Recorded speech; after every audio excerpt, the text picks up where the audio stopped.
Number 4۔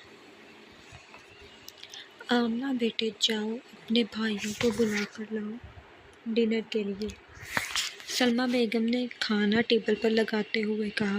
جی ماما، میں بلا کر لاتی ہوں۔ آمنہ نے زاویار کے کمرے کے دروازے پر دستک دی۔ آ جاؤ، اندر سے ایک بھاری آواز آئی۔ بھائی مما بلا رہی ہیں، ڈنر لگ گیا ہے اور آپ کو پتہ ہے دادا جی کو لیٹ آنا پسند نہیں۔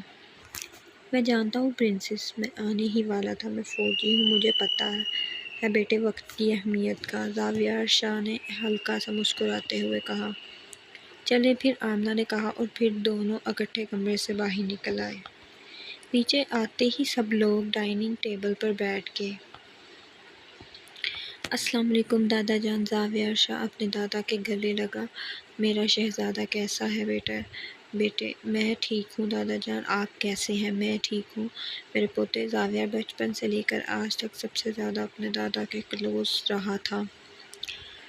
چلو شروع کرو کھانا سب لوگ، دادا جان نے بولا۔ سب نے کھانا شروع کر دیا۔ تبھی ایک ہاتھ پینٹ کی جیب میں ڈالے ہوئے دوسرے ہاتھ سے فون پکڑے ہوئے ہدایت شاہ نمودار ہوا۔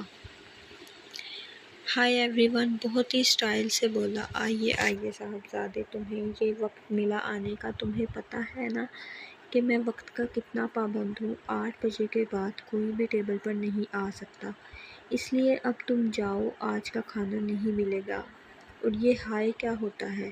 سلام نہیں کیا جاتا تم سے؟ کیا سیکھ رہے ہو تم؟ دادا جان نے غصے میں آ کر بولا۔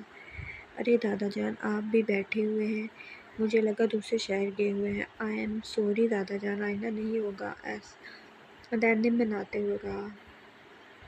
اگر میں نہیں ہوتا تو تم لیٹ آتے۔ منال، آمنہ اور ہانیہ نیچے منہ کر کے ہنس رہی تھیں۔ تبھی ہدایت کی نظر ان پر پڑی۔ ان کو تو میں بعد میں دیکھوں گا، اس نے دل میں سوچا۔ دادا جان رہنے دیں، آئندہ نہیں کرے گا ایسا کچھ بھی۔ معاف کر دیں، زاویار نے کہا۔ صرف تمہارے کہنے پر چھوڑ رہا ہوں نا اس کمبخت کو۔ پھر ہدایت کھانے کے لیے بیٹھ گیا۔ ابا، مجھے آپ بھائیوں اور زاویار سے اکیلے میں کچھ بات کرنی ہے، بہت زیادہ اہم بات ہے۔ کھانا کھانے کے بعد ریحان صاحب نے سنجیدہ ہوتے ہوئے کہا۔ کیا بات ہے ریحان؟ دادا جی نے پوچھا۔ آئیے اسٹڈی روم میں۔ سب ریحان صاحب اٹھ کے اسٹڈی روم میں چلے گئے۔ سب پیچھے لوگ چلے گئے۔ اسٹڈی میں سب بیٹھے ہوئے تھے اور پھر ریحان صاحب نے بات شروع کی۔ ابا، بات یہ ہے کہ وہ کر رہے ہو، بات کیا ہے بتاؤ، حماد صاحب نے غصے میں کہا۔ وہ آج سلیمان کا فون آیا تھا، ریحان صاحب نے آہستہ آواز میں بولا۔ کیا کہا تم نے؟ اس کمبخت کا فون تم نے کیوں اٹھایا؟ حماد صاحب کافی غصے میں آ گئے اور کھڑے ہو گئے۔ ابا، میں اس سے کافی سالوں سے رابطے میں ہوں، وہ میرا بھائی ہے، میں کیسے اس سے بے خبر ہو سکتا ہوں؟ اور یہ بات فاروق اور حمدان کو پتہ ہے۔ حماد صاحب نے ان دونوں کی طرف دیکھا، دونوں نے ہاں میں سر ہلایا۔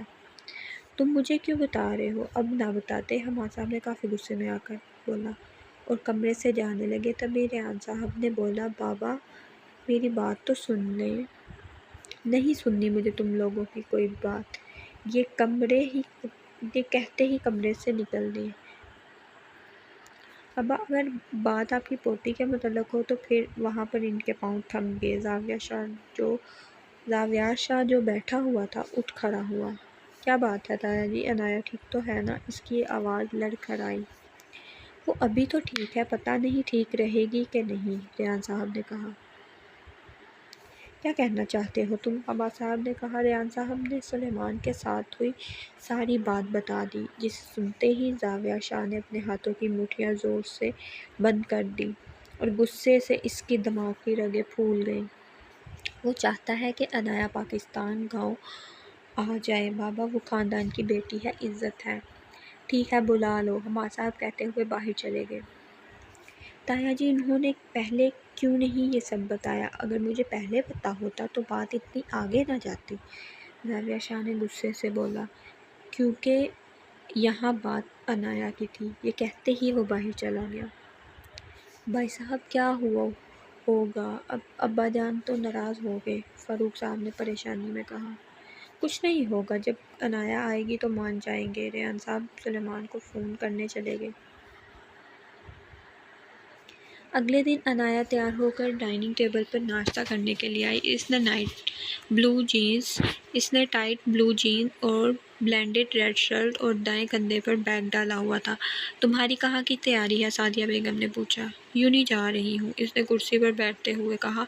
حسن نے اور سلیمان صاحب نے اس کی طرف دیکھا۔ تمہارے ساتھ کل اتنا کچھ ہو گیا اور اب بھی تم یوں نہیں جانے کی بات کر رہی ہو، پاگل ہو گئی ہو کیا تمہیں؟ حسن نے غصے سے کہا۔ حسن صاحب، آپ کون ہوتے ہیں مجھ سے یہ سوال کرنے والے؟ میں نے آپ کو اتنی اجازت نہیں دی آپ مجھ سے اس طرح بات کریں، اس نے بریڈ پلیٹ میں رکھتے ہوئے کہا۔ غصے سے کہا، شٹ اپ عنایا، تم کس طریقے سے اپنے بڑے بھائی سے بات کر رہی اور تم یوں نہیں جاؤ گی، سن لیا تم نے؟ سلیمان صاحب نے اسے ڈانٹا۔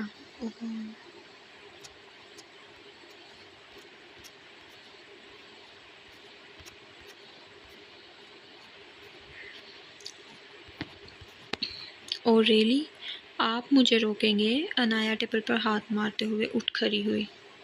میں روکوں گا تمہیں تمہارا باپ ہونے کی حیثیت سے۔ سلیمان صاحب بھی کھڑے ہو گئے۔ اور میں نے فیصلہ کیا تم کل پاکستان جا رہی ہو، انہوں نے کہا۔ کیا؟ نہیں جاؤں گی، میں کہیں بھی نہیں جاؤں گی، عنایا نے کافی غصے میں کہا۔ دیکھو تم یہاں پر سیف نہیں ہو، تمہیں پاکستان واپس جانا ہوگا۔ سلیمان صاحب نے عنایا کے پاس آ کر سمجھانے کی کوشش کی۔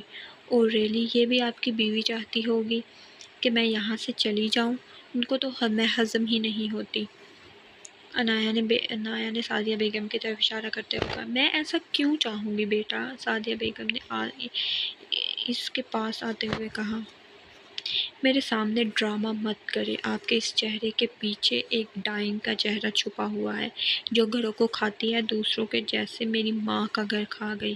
عنایا بہت ہی زیادہ غصے میں بولی۔ چپ کر جاؤ عنایا، چپ کر جاؤ، سلیمان صاحب نے کہا۔ نہیں سنیے نا ڈیڈی، یہی عورت ہے جس نے میری ماں کو میرے بچپن میں چھین لیا، میرے بھائی کو مجھ سے دور کر دیا، اور پھر ٹھا کی آواز پورے ہال میں گونجی۔ سلیمان صاحب نے عنایا کو تھپڑ مارا۔ تم جاؤ گی پاکستان واپس اور یہ میرا آخری فیصلہ ہے۔ یہ کہتے ہی وہ وہاں سے واک آؤٹ کر کے پیچھے عنایا روتے ہوئے اپنے کمرے کی طرف بھاگ گئی۔ سعدیہ بیگم اپنا سر پکڑ کر بیٹھ گئی اور حسن بابا کے پیچھے چلا گیا۔ جاری ہے۔